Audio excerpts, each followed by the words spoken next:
ನಮಸ್ಕಾರ ಎಲ್ಲರಿಗೆ ಜನಾರ್ದನ್ ಹತ್ರ ಮಾತಾಡ್ತಿರೋದು ಕುಶಲವೇ ಕ್ಷೇಮವೇ ಸೌಖ್ಯವೇ. Welcome back to Ganesh Karan cricket talks YouTube channel. IPL ಆಕ್ಷನಿನ ಇವತ್ತಿನ ತಂಡ Sunrisers Hyderabad. Sun rise ಆಗಿತ್ತ? ಎಸ್, ಲಾಸ್ಟ್ ಟೈಮ್ ಯದ್ವಾ ತದ್ವಾ ಸನ್ ರೈಸ್ ಆಗಿ ಅದು ಯಾವ ರೇಂಜಿಗೆ ಹೊಳಿತಿತ್ತಂತ ಬೇರೆಯವ್ರಿಗೆ ಅಂತ ಕಾಣ್ತಾ ಇರಲಿಲ್ಲ.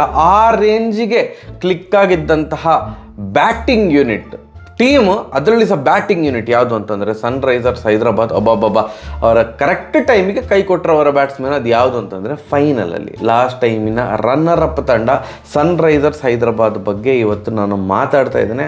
ಅದಕ್ಕಿಂತ ಮುಂಚೆ ಒಂದಿಷ್ಟು ಈಗ 4 ವೀಡಿಯೋ ಆಯಿತು.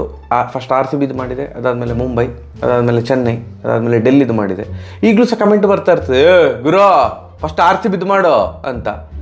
RCBದು ವಿಡಿಯೋ ಮಾಡಿ 2 ಲಕ್ಷ ಜನ ನೋಡಿದ್ದಾರೆ. ದಯವಿಟ್ಟು ಚಾನಲನ್ನು ಕರೆಕ್ಟಾಗಿ ನೋಡಿ ಅಂತ ನಾನು ಈ ಮೂಲಕ ರಿಕ್ವೆಸ್ಟ್ ಮಾಡ್ತಾ ಇದ್ದೇನೆ.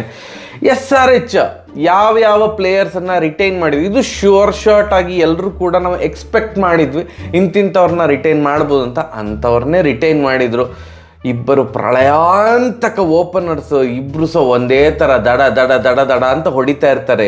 ಎಲ್ಲ ತಂಡ right hand left hand combination ಜೊತೆಗೆ ಓಪನಿಂಗ್ ಪ್ಯಾರ್ ಬೇಕು ಅಂತೆಲ್ಲ ಥಿಂಕ್ ಮಾಡ್ತಾ ಇದ್ದಾರೆ. ಇವ್ರು ಹಾಗಲ್ಲ, ಇಬ್ಬರು ಸಹ ಲೆಫ್ಟ್ ಹ್ಯಾಂಡರ್ಸ್. ನಾವು ರೈಟ್ ಲೆಫ್ಟ್ ಕಾಂಬಿನೇಷನ್ ಎಲ್ಲ ನಂಬಿಕೆ ಇಡೋದಿಲ್ಲ, ನೀವು ಅದು ಏನಾಗ್ತೀರ ನೋಡಿ ನಾವು ಹೊಡಿತೇವೆ ಅಂತ. ಆ ಥರ ಇಬ್ಬರು ಸಹ ಒಂದೇ ಥರ ಹೊಡಿತಾ ಇರುವಂಥ ಆಟಗಾರರು ಅಭಿಷೇಕ್ ಶರ್ಮಾ ಹಾಗೂ ಟ್ರಾವಿಸ್ ಹೆಡ್ ಅವ್ರನ್ನ ರಿಟೈನ್ ಮಾಡಿದರು. ಅದಾದಮೇಲೆ ಮಿಡ್ಲ್ ಆರ್ಡ್ರಲ್ಲಿ 2 ಬ್ಯಾಟ್ಸ್ಮೆನ್, ಒಬ್ಬ ನವ ತರುಣ ಯಂಗ್ ಪ್ರಾಸ್ಪೆಕ್ಟು. ಸೊ ಅವರು ಭಾರತದ ಒಂದು ಹಾರ್ದಿಕ್ ಪಾಂಡ್ಯ ಅವ್ರ ಥರ ದೊಡ್ಡ ಆಲ್ರೌಂಡರ್ ಆಗುವಂಥ ಎಲ್ಲ ಲಕ್ಷಣ ಇರುವಂಥ ಆಟಗಾರ ನಿತೀಶ್ ರೆಡ್ಡಿ, ಅವ್ರನ್ನ ರಿಟೈನ್ ಮಾಡಿದರು. ಅದಾದಮೇಲೆ ಇನ್ನೊಬ್ಬ ಪ್ರಳಯ ಅಂತಕ, ಅವ್ರು ಹೊಡಿಲಿಕ್ಕೆ ಸ್ಟಾರ್ಟ್ ಮಾಡಿದರೆ ಕೇರೆ ಮಾಡೋದಿಲ್ಲ, ಹಾಗಂತ ಮುಂದೆ ಬಂದು ಹೊಡೆಯೋದು ಏನಿಲ್ಲ, ನಿಂತ್ಕೊಂಡಲ್ಲೇ ಒಂದು ಚೂರು ಕಾಲು ಆಚೀಚೆ ಅಲ್ಲಾಡಿಸೋದಿಲ್ಲ. ಪವರ್ ಸೌಂಟು ಟೈಮಿಂಗ್ ಸೌಂಟು 2 ಸೌಂಟು ಹೊಡೆದ್ರೆ 100 ಮೀಟರ್ ಸಿಕ್ಸಿಗೆ ಏನು ತೊಂದರೆನೇ ಇಲ್ಲ.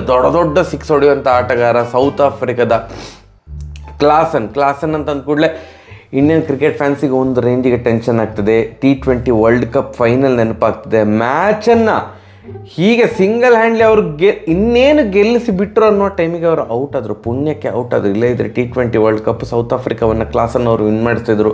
ಅಂಥ ಆಟಗಾರ ಕ್ಷಣ ಮಾತ್ರದಲ್ಲಿ ಪಟಕ್ ಅಂತ ಗೇಮ್ ಚೇಂಜ್ ಮಾಡುವಂಥ ಆಟಗಾರ. ಇವರು ಫಾಸ್ಟ್ ಬೌಲರ್ಸಿಗೆ ಸಹ ಹೊಡಿತಾರೆ. ಸ್ಪಿನ್ ಬ್ಯಾಷರ್ನಿಗೆ ನಾವೇನು ಪಡಿಕಲ್ ಅಥವಾ ದೂಬೆ ಸ್ಪಿನ್ ಬ್ಯಾಷರ್ ಅಂತ ಹೇಳ್ತಾರಲ್ಲ, ಅವರ ಅಪ್ಪ ಇವರು. ಹೊಡೆದ್ರೆ ಆರೆಂಜಿಗೆ ಹೊಡಿತಾರೆ. ಕ್ಲಾಸನ್ನು ಅವ್ರನ್ನ ರಿಟೈನ್ ಮಾಡಿದರು. ಮತ್ತು ಅವರಿಗೆ ಯಶಸ್ಸು ತಂದು ಕೊಟ್ಟಂತಹ ಕ್ಯಾಪ್ಟನ್ ಪ್ಯಾಟ್ ಕಮಿನ್ಸ್. ಎಸ್, ಅವರು ಆಕ್ಷನಲ್ಲಿ 24 ಎಷ್ಟೋ ಕೋಟಿಗೆ ಹೋಗಿದ್ರು ಆಕ್ಷನಲ್ಲಿ. ಬಟ್ ಅವರ ಮನವೊಲಿಸಿ ಹಣ 18 ಕೋಟಿ ಕೊಡ್ತೇವೆ, ರಿಟೈನ್ ಆಗ್ತೀಯಾ ಅಂತ ಕೇಳಿದ್ದಾರೆ. 18 ಸಾಕು ನನಗೆ 18 ಕೋಟಿ ಸಾಕು, ಜಾಸ್ತಿ ಕೊಟ್ಟರೆ ನನ್ನದೇ ಪರ್ಫಾರ್ಮೆನ್ಸ್ ಬರೋದಿಲ್ಲ, ಟೆನ್ಷನ್ ಆಗ್ತದೆ, ಪ್ರೈಸ್ ಟ್ಯಾಗೆಲ್ಲ ಇಟ್ಕೊಳ್ಳೋದು ಯಾಕೆ ಅಂತ. ಎಸ್, 18 ಕೋಟಿಗೆ ಅವರು ಒಪ್ಪಿದ್ದಾರೆ. ಸೂಪರ್. ಯಾರನ್ನ ರಿಟೈನ್ ಮಾಡಬೇಕು ಅಂತ ಅವರ ಫ್ಯಾನ್ಸ್ ಬಯಸ್ತಿದ್ರು, ಅವರನ್ನೇ ರಿಟೈನ್ ಮಾಡಿದ್ದಾರೆ. ಯಾಕಂತಂದರೆ ವರ್ತ್ ಮಾರ, ಇವರು ರಿಟೈನ್ ಆಗೋದ್ರಲ್ಲಿ ಅಂದರೆ ಯಾವುದೇ ಸಂದೇಹ ಇಲ್ಲ. ಎಲ್ಲ ಫ್ಯಾನ್ಸ್ ಖುಷಿಯಾಗಿರ್ತಾರೆ, ಸಖತ್ ಅಂತ. ಈಗ ಆಲ್ರೆಡಿ ರಿಟೈನ್ ಮಾಡಿರೋ ಪ್ಲೇಯರ್ಸ್ ಅಂಥ ಸ್ಟ್ರಾಂಗ್ ಇರುವಾಗ ಅವರ ಅಂದರೆ ಏನು ಸುತ್ತಮುತ್ತ ಒಂದು ಪ್ಲೇಯರ್ಸನ್ನು ಒಂದು ಹೆಕ್ಕಿ ಒಂದು ಒಳ್ಳೆಯ ತಂಡವನ್ನು ಮಾಡಬೇಕು. ಆ್ಯಂಡ್ ಇವರು ಬೌಲಿಂಗ್ ಮೇಲೆ ನಂಬಿಕೆ ಇಲ್ಲದ ತಂಡ ಅಂತ ನನಗೆ ಅಂದ್ಕೊಂಡಿದ್ದೆ ಲಾಸ್ಟ್ ಸೀಸನ್. ಯಾಕಂದರೆ ಮೆಜಾರಿಟಿ ಇವರ ಮ್ಯಾಚ್ ಎಲ್ಲ ಗೆಲ್ಲಿಸಿರೋದು ಇದು ಬ್ಯಾಟ್ಸ್ಮೆನ್ನೇ. ಇವರು ಮಾರ 250, 270, 280 ಎಲ್ಲ ಹೊಡಿತಾ ಇರೋವಾಗ ಅಂದರೆ ಅಲ್ಲೇ 99% ಮ್ಯಾಚ್ ವಿನ್ ಆಗಿ ಆಯಿತು. ಸೊ ಇವರ ಬ್ಯಾಟ್ಸ್ಮೆನ್ನೇ ಮೆಜಾರಿಟಿ ಮ್ಯಾಚ್ ಎಲ್ಲ ವಿನ್ ಮಾಡಿಸಿರೋದು. ಆ ಥರ ಹೊಡಿತಾ ಇರುವಾಗ ಇವ್ರದ್ದು ಬೌಲಿಂಗ್ ಮೀಡಿಯಾಕರ್ ಬೌಲಿಂಗ್ ಇದ್ದರೂ ನಡೀತದೆ. ಬಟ್ ಲಾಸ್ಟ್ ಟೈಮ್ ಏನು ಮೀಡಿಯಾಕರ್ ಬೌಲಿಂಗ್ ಇರಲಿಲ್ಲ. ಭುವನೇಶ್ವರ್ ಕುಮಾರ್ ಇದ್ದರು, ನಟರಾಜನ್ ಅವರಿದ್ದರು. ಬಟ್ ಈ ಸಲ ಅವ್ರನ್ನ ರಿಟೈನ್ ಮಾಡಲಿಕ್ಕಾಗಲಿಲ್ಲ. ಅನ್ಫಾರ್ಚುನೇಟ್ಲಿ ಅವರನ್ನು ಆಕ್ಷನಲ್ಲಿ ಬೈ ಮಾಡಲಿಕ್ಕೂ ಆಗಲಿಲ್ಲ. ಭುವಿ RCBಗೆ ಹೋದರು, ನಟರಾಜನ್ ಅವರು ಐ ಥಿಂಕ್ ಡೆಲ್ಲಿಗೆ ಹೋದ್ರಲ್ಲ. ಸೊ ಆದ್ದರಿಂದ ಅವರನ್ನು ರಿಟೈನ್ ಮಾಡಲಿಕ್ಕಾಗಲ್ಲ. ಅವರ ಬದಲಿಗೆ ಯಾವ್ಯಾವ ಪ್ಲೇಯರ್ಸನ್ನು ತಗೊಂಡಿದ್ದಾರೆ ಅಂತೆಲ್ಲ ನೋಡುವ. ಸರಿ, ಈಗ ಪ್ಲೇಯಿಂಗ್ 11 ಬಗ್ಗೆ ಮಾತಾಡೋದಾದ್ರೆ, ಎಸ್, ಓಪನಿಂಗ್ ಅಭಿಷೇಕ್ ಶರ್ಮಾ ಮತ್ತು ಟ್ರಾವಿಸ್ ಹೆಡ್ ಅವರಿದ್ದಾರೆ. ಅದಾದಮೇಲೆ ಒನ್ ಡೌನ್ ಬ್ಯಾಟ್ಸ್ಮನ್ ನಂಬರ್ 3 ಆಡಲಿಕ್ಕೆ ಹಾಗಾದರೆ ಅಂತ ರೈಟ್ ಹ್ಯಾಂಡ್ ಬ್ಯಾಟ್ಸ್ಮನ್ ಅಂತ ತಗೊಳ್ತಾರೆ. ಇಲ್ಲ, ಇನ್ನೊಂದು left hand batsman Ishan Kishan ಅವರನ್ನು 11.25 crore ತಗೊಂಡ್ರು. ಸಾಲಿಡ್. ಇವರ ಮೈಂಡ್ ಸೆಟ್ಟಿಗೆ ಇವರ ಒಂದು ಗೇಮ್ ಏನಿದೆ SRH ಬಂದ ಹೊಡಿ ದಡ ದಡಿ ಔಟ್ ಆಗಿ ಹೋಗು ಆ ಒಂದು ಮೈಂಡ್ ಸೆಟ್ಟಿಗೆ ಇಶಾನ್ ಕಿಶನ್ ಅವರು ಕರೆಕ್ಟಾಗಿ ಸೂಟ್ ಆಗ್ತಾರೆ, ಒಗ್ಗಿಕೊಳ್ತಾರೆ. ಇಶಾನ್ ಕಿಶನ್ ಅವರಿಗೆ ಹೇಳಿದೆ, ನೀನು ಸಹ ಇವ್ರ ಥರ ಒಟ್ಟು ಬೀಸಿ ಒಂದಿಷ್ಟು ರನ್ ಮಾಡಿ ಔಟ್ ಆಗಿವ ಅಂತ ಹೇಳಿದರೆ ಇವರು ಓಕೆ ಅಂತ ಹೇಳುವಂಥ ಆಟಗಾರ, ಪವರ್ಫುಲ್ ಆಟಗಾರ. ಹೈಟ್ ಕಮ್ಮಿ ಆದರೂ ಪವರ್ ಯದ್ವಾ ಜಾಸ್ತಿ. ಒಳ್ಳೆ ಆಯ್ಕೆ ಇಶಾನ್ ಕಿಶನ್, ಒಳ್ಳೆ ಆಯ್ಕೆ. RCBಗೆ ಬರ್ತಾರ ಅಂತ ನಾವೆಲ್ಲ ಅಂದ್ಕೊಂಡಿದ್ವಿ. RCB ಲಾಸ್ಟ್ ಮಿನಿಟ್ ಬ್ಯಾಕ್ಔಟ್ ಆದರೂ ಇಶಾನ್ ಕಿಶನ್ ಸಾಲಿಡ್ ಬೈ ಈ ಒಂದು ಬ್ಯಾಟಿಂಗ್ ಲೈನಪ್ಪಿಗೆ. ಅದಾದಮೇಲೆ ನಿತೀಶ್ ರೆಡ್ಡಿ ಕ್ಲಾಸನ್ ಅವರಿದ್ದಾರೆ. ಅದಾದ ಮೇಲೆ ನಾನು ಸದ್ಯಕ್ಕೀಗ ಪ್ಲೇಯಿಂಗ್ 11ನಲ್ಲಿ ಇನ್ನೊಂದು ಫಾರಿನರ್ನ ಇಟ್ಕೊಂಡಿದ್ದೇನೆ. ನೀವು ಹೇಳ್ಬೋದು ಅವರೇನು ಬೇಡ ಪ್ಲೇಯಿಂಗ್ 11ನಲ್ಲಿ ಚಾನ್ಸ್ ಸಿಗೋದು ಡೌಟ್ ಅಂತ. ಬಟ್ ಸ್ಟಿಲ್ ಒಂದು ಸ್ಟೆಬಿಲಿಟಿ ಕೊಡಲಿಕ್ಕೋಸ್ಕರ ಇವರನ್ನು ನಾನು ಪ್ಲೇಯಿಂಗ್ 11ನಲ್ಲಿ ಇಟ್ಕೊಂಡಿದ್ದೇನೆ. ಅದು ಯಾರು ಅಂತಂದರೆ ಕಮಿಂಡು ಮೆಂಡಿಸ್. ಟೆಸ್ಟ್ ಕ್ರಿಕೆಟಲ್ಲಂತೂ ಏನು ಮಾರ 100 ಮೇಲೆ 100 ಹೊಡಿತಾ ಇದ್ದಾರೆ ಈ ಪ್ಲೇಯರ್ ಕಮಿಂಡು ಮಂಡಿಸು. ಎಡಗೈಯಲ್ಲಿ ಸಹ ಬಾಲ್ ಹಾಕ್ತಾರೆ, ಬಲಗೈಯಲ್ಲಿ ಸಹ ಸ್ಪಿನ್ ಬೌಲಿಂಗ್ ಹಾಕ್ತಾರೆ. ಸೊ ಎರಡೂ ಬೌಲಿಂಗ್ ಉಂಟು. ಇವು ವಿಚಿತ್ರ ಮನುಷ್ಯ ಮಾರ್ರೆ, ಎರಡೂ ಕೈಲಿ ಬಾಲ್ ಹಾಕ್ತಾರೆ. ಅಂದರೆ ಒಟ್ಟಿಗೆ ಅಲ್ಲ, ಯಾವುದೋ ಒಂದು ಕೈಲಿ ಬ್ರೋ. ಅಂಪೈರಿಗೆ ಹೇಳ್ತಾರೆ ನಾನು ಆಫ್ ಸ್ಪಿನ್ ಲೆಗ್ ಸ್ಪಿನ್ ಏನು ಮಾಡ್ತೇನೆ ಅಂತ. ಭಯಂಕರ ಟ್ಯಾಲೆಂಟ್. ಸೊ ಈ ಬೌಲಿಂಗ್ ಆಪ್ಷನ್ಸ್ ಬಂದಾಗಾಯ್ತು, ಪರಿಪೂರ್ಣ ಆಲ್ರೌಂಡರ್. ಇವರನ್ನು 75 ಲಕ್ಷಕ್ಕೆ ತಗೊಂಡಿದ್ದಾರೆ.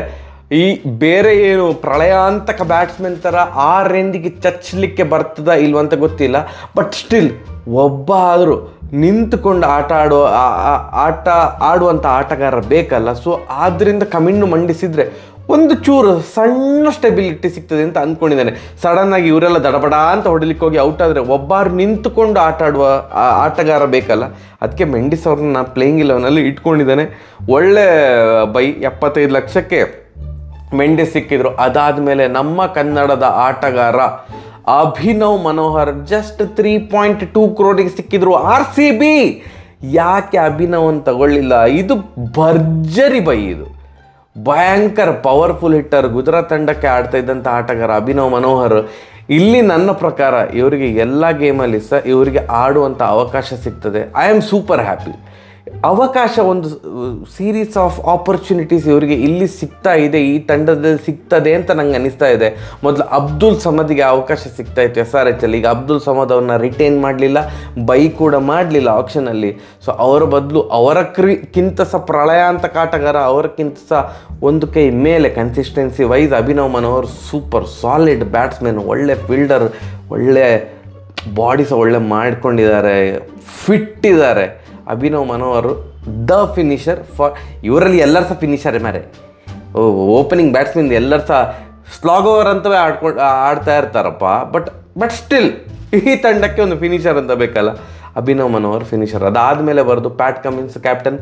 ಅವರು ಕೂಡ ಚೆಂದ ಮಾಡಿ ಬ್ಯಾಟಿಂಗ್ ಮಾಡ್ತಾರೆ, ಕೆಲವೊಂದು ದೊಡ್ಡ 6 ಹೊಡಿತಾರೆ. ಅಂದರೆ ಆ ನಂಬರ್ ಇದೆಷ್ಟು 9, 10 ನಂಬರ್ 8ಗೆ ಸೂಕ್ತವಾಗುವಂತಹ ಬ್ಯಾಟ್ಸ್ಮನ್ ಪ್ಯಾಟ್ ಕಮಿನ್ಸ್. ಅದಾದಮೇಲೆ ಬರೋದು ಬೌಲರ್ಸ್. ಯಾರನ್ನಪ್ಪ ಬೌಲರ್ ಸರಿ ಯಾರನ್ನೆಲ್ಲ ತಗೊಂಡಿದ್ದಾರೆ? ಹರ್ಷಲ್ ಪಟೇಲ್ ಅವರನ್ನು 8 ಕೋಟಿ ಕೊಟ್ಟು ತಗೊಂಡಿದ್ದಾರೆ. ನಿಮಗೆ ಗೊತ್ತುಂಟು ಅವರು ಸ್ಲೋವರ್ ಬಾಲ್ ಹಾಕಲಿಕ್ಕೆ ಫೇಮಸ್ಸು. ಹಾಗೆ ಡೈರೆಕ್ಟ್ ಕೀಪರಿಗೆ ಸಹ ಅವರು ಬಾಲ್ ಹಾಕ್ತಾರೆ. ಅರ್ಥ ಆಯ್ತಲ್ಲ? ಫುಲ್ ಟಾಸ್ ಡೈರೆಕ್ಟ್ ಕೀಪರ್ ಕೈಗೆ ಹೋಗ್ತದೆ. ಸ್ಲೋ ಹಾಕ್ಲಿಕ್ಕೆ ಹೋಗಿ ಅದು ಎಲ್ಲೋ ಮಿಸ್ ಆಗಿ ತಲೆ ಮೇಲೆ ಹೋಗಿ ಕೀಪರಿಗೆ ಹೋಗ್ತದೆ. ಎಲ್ಲಿ ಯಾರು ಡ್ಯೂ ಎಲ್ಲ ಇದ್ದರೆ ಗ್ರೌಂಡಲ್ಲಿ ಕೀಪರ್ ಮೇಲಿಂದ ಸಹ ಡೈರೆಕ್ಟಾಗಿ ಫೋರ್ಸ ಹೋಗ್ಬೋದು. ಸೊ ಅದನ್ನೊಂಚೂರು ಮ್ಯಾನೇಜ್ಮೆಂಟ್ ಸ್ವಲ್ಪ ಗಮನ ಕೊಡಬೇಕು, ಅಣ್ಣ ಹೇಗೆ ಬಾಲ್ ಹಾಕ್ತಾ ಇದ್ದಾರೆ ಅಂತ. ಯಾಕಂತಂದರೆ ಅವರನ್ನು ರಿಪ್ಲೇಸ್ ಮಾಡಲಿಕ್ಕೆ ಬರ್ತಾ ಇರುವಂಥ ಆಟಗಾರ ಕೂಡ ನೆಕ್ಸ್ಟ್ ಮಾತಾಡ್ತಾನೆ, ಅವರು ಸಹ ಇನ್ನೊಂದು ರನ್ ಮೆಷಿನ್. ಸೊ ಇವರು ರನ್ ಮೆಷಿನ್ ಕೂಡ ಹೌದು, ಇವರು ವಿಕೆಟ್ ಟೇಕರ್ ಬೌಲರ್ ಕೂಡ ಹೌದು. ಎಂತಾಗ್ತದೆ ಅಂತಂದರೆ ಇವರನ್ನು ಟಾರ್ಗೆಟ್ ಮಾಡಲಿಕ್ಕೆ ಹೋಗಿ ಸ್ಲೋವರ್ ಬಾಲು ರೀಡ್ ಮಾಡದೆ ಎಲ್ಲ ಬಾಲ್ 6 ಹೊಡಲಿಕ್ಕೆ ಹೋಗಿ ಇವರಿಗೆ ವಿಕೆಟ್ ಎಲ್ಲ ಸಿಗ್ತದೆ. So wicket taking bowler and also I think death ಓವರಲ್ಲಿ ಸ್ವಲ್ಪ ಸ್ಲೋ ಬಾಲು ವೇರಿಯೇಷನ್ಗೋಸ್ಕರ ಹರ್ಷಲ್ ಪಟೇಲ್ ಅವ್ರನ್ನ 8 ಕೋಟಿ ಕೊಟ್ಟು ತಗೊಂಡಿದ್ದಾರೆ. ಅದಾದ ಮೇಲೆ ಮೊಹಮ್ಮದ್ ಶಮಿ ಗ್ರೇಟ್ ಬೈ 10 ಕೋಟಿಗೆ. ಅವ್ರದ್ದು ಏನು ಲೈನ್ ಆ್ಯಂಡ್ ಲೆಂತ್ ಎಲ್ಲ ಪರ್ಫೆಕ್ಟ್. ಇಲ್ಲಿ ಬಾಲ್ ಹಾಕ್ಬೇಕಂದ್ರೆ ಬೇಕಾದರೆ 6 ಬಾಲ್ಸ್ ಅಲ್ಲಿಯೇ ಬಾಲ್ ಹಾಕ್ತಾರೆ. Super player. ನಂಗೆ ಯಾಕೋ 10 ಕೋಟಿಗೆ ಸಂಜಯ್ ಮಾಂಜ್ರೇಕರ್ ಅವ್ರು ಹೇಳಿದರು, ಇವರ ಒಂದು ಇಂಜುರಿ ಕಾರಣದಿಂದಾಗಿ, ಶಮಿ ಅವರ ಇಂಜುರಿ ಕಾರಣದಿಂದಾಗಿ ಸ್ವಲ್ಪ ಈ ಸಲ ಅವರು ಕಡಿಮೆ ಪ್ರೈಸಿಗೆ ಹೋಗ್ಬೋದು. ಅವರು ಎಕ್ಸ್ಪೆಕ್ಟ್ ಮಾಡುವಷ್ಟು ಹೋಗದಿರಬಹುದು, ಟೀಮ್ಗಳು ಇಂಟ್ರೆಸ್ಟ್ ಅಷ್ಟು ತೋರಿಸದೇ ಇರ್ಬೋದು ಅಂತ ಒಂದು ಸ್ಟೇಟ್ಮೆಂಟ್ ಕೊಟ್ಟಿದ್ದರು. ಅವರು ಪ್ಲೇನಾಗಿ ಕೊಟ್ಟದ್ದು ಸ್ಟೇಟ್ಮೆಂಟ್. ಶಮ್ಯನೆಲ್ಲ ಯಾರು ತಗೊಳ್ಳೋದಿಲ್ಲ ಆ ಥರ ಹೇಳಲಿಲ್ಲ. But Shami got offended. ಅವರೊಂದು ಸ್ಟೋರಿ ಎಲ್ಲ ಹಾಕಿದ್ರು, ನೀವು ಮುಚ್ಕೊಂಡು ನಿಮ್ಮ ಕೆಲಸ ಮಾಡಿ ಬೇರೆಯವ್ರ ಲೈಫ್ ಮೇಲೆ ಬೇರೆಯವ್ರ ಲೈಫ್ ಬಗ್ಗೆ ಎಲ್ಲ ಮಾತಾಡ್ಲಿಕ್ಕೆ ಬರಬೇಡಿ ಹಾಗೆ ಹೀಗೆ ಅಂತ. But at the end Sanjay Manjrekar ಅವರು ಹೇಳಿದಾಗೆ ಸ್ವಲ್ಪ ಕಡಿಮೆ ಪ್ರೈಸಿಗೆ ಹೋಗಿದ್ದಾರೆ.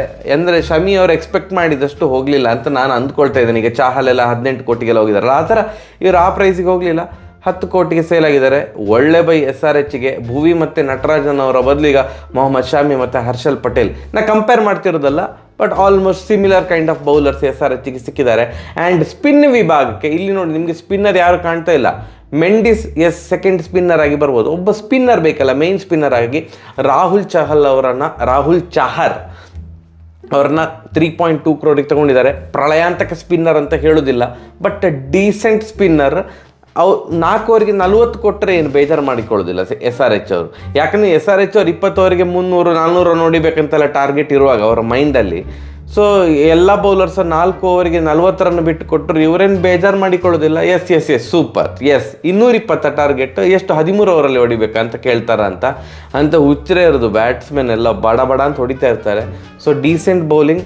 ಬಟ್ ಬ್ಯಾಟಿಂಗ್ ನೋಡಿದರೆ ಎಂಥ ತಂಡಕ್ಕೆ ಸಹ ಒಂದು ಕ್ಷಣಕ್ಕೆ ಡಮ್ ಅಂತ ಆಗ್ತದೆ. ಲಾಸ್ಟ್ ಟೈಮ್ಗಿಂತ ಸಹ ಭಯಂಕರ ಸ್ಟ್ರಾಂಗ್ ಆಗಿದೆ ಬ್ಯಾಟಿಂಗ್ ಅಂತ ನನಗೆ ಅನ್ನಿಸ್ತಾ ಇರೋದು. ನಿಮ್ಗೆ ಕೆಲವರಿಗೆ ವೀಕು, ಎಕ್ಸ್ಪೀರಿಯನ್ಸ್ ಇಲ್ಲ, ಹಾಗೆ ಹೀಗೆ. ಒಂದೇ ಪ್ರಾಬ್ಲಮ್ ಏನು ಅಂತಂದರೆ, ಒಬ್ಬ ಔಟ್ ಆದರೆ ಎಲ್ಲರೂ ಸಹ ಒಂದೇ ಥರ ಬ್ಯಾಟಿಂಗ್ ಮಾಡ್ಲಿಕ್ಕೆ ಹೋಗಿ ದಡಬಡಬಡ ಅಂತ ಔಟ್ ಆಗೋ ಸಾಧ್ಯತೆ ಸಹ ಉಂಟು. ಇಂಪ್ಯಾಕ್ಟ್ ಪ್ಲೇಯರ್ ಬಗ್ಗೆ ನೋಡುವ, ನಾನು ಹೇಳಿದಲ್ಲ ಇನ್ನೊಂದು ರನ್ ಮೆಷಿನ್ ಇದ್ದಾರೆ ಅಂತ. ಉನಾದ್ ಕತ್ ಅವರು 1 ಕೋಟಿಗೆ ಉನಾದ್ ಕತ್ ಅವರನ್ನು ತಗೊಂಡಿದ್ದಾರೆ. ಇಂಪ್ಯಾಕ್ಟ್ ಪ್ಲೇಯರ್ ಲಿಸ್ಟಲ್ಲಿ ಇರಬಹುದು ಇನ್ನೊಂದು ಎಕ್ಸ್ಟ್ರಾ ಬೌಲಿಂಗ್ಗೋಸ್ಕರ. ಇನ್ನೊಬ್ಬ ಬ್ಯಾಟ್ಸ್ಮನ್ ಬೇಕು ಅಂತಂದರೆ ಅಥರ್ವ ಇದ್ದಾರೆ, 30 ಲಕ್ಷಕ್ಕೆ ತಗೊಂಡಿದ್ದಾರೆ ಅವರನ್ನು. ನನಗೆ ಇವರಿಗೆ ಒಬ್ಬ ಬ್ಯಾಟ್ಸ್ಮನ್ ಇದು ನೆಸೆಸಿಟಿ ಇದೆ ಅಂತ ಅನ್ನಿಸ್ತಾ ಇಲ್ಲ, ಬಟ್ ಸ್ಟಿಲ್ ಇಂಪ್ಯಾಕ್ಟ್ ಪ್ಲೇಯರಲ್ಲಿ ಇಟ್ಕೊಂಡಿದ್ದೇನೆ. ಇನ್ನೊಂದು ಸಿಮರ್ಜಿತ್ ಸಿಂಗ್, ಅವರು ಆ್ಯಕ್ಚುಲಿ CSKಗೆ ಆಡ್ತಾಯಿದ್ರು. ಒಳ್ಳೆ ಬೌಲರು, 1.5 ಕ್ರೋರಿಗೆ ಸೇಲ್ ಆಗಿದ್ದಾರೆ. ಉನಾದ್ ಕತ್ಗಿಂತ ಸಹ 1 ಪಾಯಿಂಟ್ ಮೇಲೆ ಇವರಿಗೆ ಇಂಪ್ಯಾಕ್ಟ್ ಪ್ಲೇಯರ್ ಆಗಿ ಆಡಲಿಕ್ಕೆ ಚಾನ್ಸ್ ಸಿಗ್ಬೋದು. ಈ 3 ಜನರಲ್ಲಿ ಅಥರ್ವ ಮೆಜಾರಿಟಿ ಟೈಮ್ ಸಿಗೋದಿಲ್ಲ ಅಂತಲೇ ಅಂದ್ಕೊಂಡಿದ್ದೇನೆ. ಯಾಕಂದರೆ ಬ್ಯಾಟಿಂಗ್ ಆ ಥರ ಸ್ಟ್ರಾಂಗ್ ಇದೆ. ಅಥರ್ವ ನೆಸೆಸಿಟಿ ಇಲ್ಲ, ಬಟ್ ಸ್ಟಿಲ್ ಇಂಪ್ಯಾಕ್ಟ್ ಪ್ಲೇಯರಲ್ಲಿ ಇಟ್ಕೊಂಡಿದ್ದೇನೆ. ಹರ್ಷಲ್ ಪಟೇಲಿಗೆ ಕಾಂಪಿಟೇಷನ್ ಕೊಡಲಿಕ್ಕೆ ಉನಾದ್ ಕತ್ ಅವ್ರಿಗೆ ಇನ್ನೊಂದು ರನ್ ಮೆಷಿನ್ ಇದ್ದಾರೆ. ಅದಕ್ಕಿಂತ ಮುಂಚೆ ಬ್ಯಾಕಪ್ ಪ್ಲೇಯರ್ಸ್ ಬಗ್ಗೆ ಮಾತಾಡಬೇಕಲ್ಲ. ಈಗ ಮೆಂಡಿಸ್ ಬ್ಯಾಡಪ್ಪ, ನಮಗೆ ಬೌಲಿಂಗನ್ನು ಇನ್ನೊಂದು ಚೂರು ಸ್ಟ್ರಾಂಗ್ ಮಾಡಬೇಕು, ನಮಗೆ ಆಲ್ರೌಂಡರ್ಗಿಂತ ಸಹ ಒಬ್ಬ ಆ್ಯಕ್ಚುಯಲ್ ಕಂಟ್ರೋಲ್ ಮಾಡಿ ಬಾಲ್ ಹಾಕುವಂಥ ಬೌಲರ್ ಬೇಕು ಅಂತ ಇದ್ದರೆ ಆ್ಯಡಮ್ ಸ್ಯಾಂಪ್ ಅವರಿದ್ದಾರೆ. ಅವರು ಮೆಂಡಿಸ್ ಥರ ಕಮಿಂಡು ಮೆಂಡಿಸ್ ಥರ ಆಲ್ರೌಂಡರ್ ಅಲ್ಲ, ಅವರು ಪರಿಪೂರ್ಣ ಬೌಲರ್. ಆವಾಗ ಬ್ಯಾಟಿಂಗ್ ಒಂಚೂರು ವೀಕ್ ಅಂತ ಅನ್ನಿಸ್ತದೆ. ಒಂದು ಬ್ಯಾಟ್ಸ್ಮನ್ ಶಾರ್ಟ್ ಅನಿಸುವಂತಹ ಫೀಲ್ ಬರ್ತದೆ. ಬೌಲಿಂಗ್ ಅಂತ ನೋಡಿದ್ರೆ obviously Adam Zampa superior bowler then Kamindu Mendis ಅವರು ಬ್ಯಾಕಪ್ ಪ್ಲೇಯರ್ ಆಗಿ. ಇನ್ನೊಬ್ಬ ಫಾಸ್ಟ್ ಬೌಲರ್ ಬೇಕು ಮಾರೆ ನನಗೆ ಅಂತ ಇದ್ದರೆ ಬ್ರೈಡನ್ ಕಾರ್ಸ್ ಅವರಿದ್ದಾರೆ. ಅವರು ಆಲ್ರೌಂಡರ್ ಆ್ಯಕ್ಚುಲಿ. ಸೊ ಅವ್ರು ಆ್ಯಕ್ಚುಲಿ ಮೆಂಡಿಸಿಗೆ ರಿಪ್ಲೇಸ್ಮೆಂಟ್, ಅದು ನಂಗೆ ಗೊತ್ತಿಲ್ಲ. ಬಟ್ ಸ್ಟಿಲ್ ಇವರಿಬ್ಬರು ಮಾತ್ರ backup players, foreign backup players ಅಂತ ಸದ್ಯಕ್ಕೆ ಇರೋದು. ಮತ್ತು 3 ಜನರು ಇಂಪ್ಯಾಕ್ಟ್ ಪ್ಲೇಯರಲ್ಲಿ ಹೇಳಿದ್ದೇನೆ ನಾನು. ಬೆಂಚ್ ಸ್ಟ್ರೆಂತ್ ಅಂಥದ್ದೇನಿಲ್ಲ. ಇವರು ಬೈ ಮಾಡಿದ್ದೆ 25 ಜನರನ್ನ ಬೈ ಮಾಡಲಿಲ್ಲ. ಅಷ್ಟು ಕಾನ್ಫಿಡೆನ್ಸ್ ಉಂಟು ಚಂದದ ಹುಡುಗಿ ಕಾವ್ಯ ಮ್ಯಾರನ್ ಅವರಿಗೆ. ಏನಂತದೆ, ನಮ್ಮದು ಪ್ಲೇಯಿಂಗ್ 11 ಸಾಕು ಮಾರ್ರೆ, ಪ್ಲೇಯಿಂಗ್ 11 ಮತ್ತು ಇಂಪ್ಯಾಕ್ಟ್ ಪ್ಲೇಯರ್ಸೇ ಸಾಕು, ಮತ್ತು ಬೆಂಚಲ್ಲೆಲ್ಲ ರಾಶಿ ಜನರನ್ನೆಲ್ಲ ಹಾಕಿ ದೊಂಬಿ ಮಾಡೋದಿಲ್ಲ. 25 ಜನ ಎಲ್ಲ ಬೇಡ, 20 ಜನ ಸಾಕು. ಅದರಲ್ಲಿ ನನಗೆ ನನ್ನ 11 ಜನರ ಮೇಲೆ ನಂಬಿಕೆ ಇದೆ ಅನ್ನುವಂಥ ಕಾನ್ಫಿಡೆನ್ಸ್ ಇದೆ. ಸೊ ಆದ್ದರಿಂದ ಬೆಂಚಲ್ಲಿ ಸಚಿನ್ ಬೇಬಿ, ಇಶಾನ್ ಮಲಿಂಗ. ಅವರು ಮಲಿಂಗ ನಮ್ಮ ಮಗನ ಎಂತಂದ ಗೊತ್ತಿಲ್ಲ, ನಮ್ಗೆ ಮಲಿಂಗ ಅಂತ ಹೇಳಿದ ಕೂಡಲೇ ಆ ಆ್ಯಕ್ಷನ್ ನೆನಪಾಗ್ತದೆ. ನಾನು ಅವರ ಕ್ಲಿಪ್ಸ ನೋಡಲಿಲ್ಲ ಅವ್ರು ಹೇಗೆ ಬಾಲ್ ಆಗ್ತಾರೆ ಅಂತ. ಇಶಾನ್ ಮಲಿಂಗ, ಅನಿಕೇತ್ ವರ್ಮಾ ಮತ್ತು Zeeshan Ansari UPS spin bowler. ಒಳ್ಳೆ ಸ್ಪಿನ್ ಬೌಲರ್ ಅಂತೆಲ್ಲ ಸುಮಾರು ಜನ ಹೇಳ್ತಾ ಇದ್ದಾರೆ. ಬಟ್ ಪ್ಲೇಯಿಂಗ್ 11ನಲ್ಲಿ ಐ ಡೋಂಟ್ ಥಿಂಕ್ ಅವರಿಗೆ ಸದ್ಯಕ್ಕೇನು ಅಟ್ಲೀಸ್ಟ್ ಫಸ್ಟ್ ಹಾಫ್ ಅಂತೂ ಚಾನ್ಸ್ ಸಿಗೋದಿಲ್ಲ. ಬೆಂಚಲ್ಲಿ ಇರ್ತಾರೆ. ತಂಡ ಹೇಗಿದೆ? ನನಗೆ ಇವರ ಬ್ಯಾಟಿಂಗ್ ನೋಡಿದ್ರೆ ಭಯ ಆಗ್ತದಪ್ಪ. ಇವರು ಬ್ಯಾಟಿಂಗಿಂದನೇ ಗೆದ್ದು ಬಿಡ್ತಾರೆ.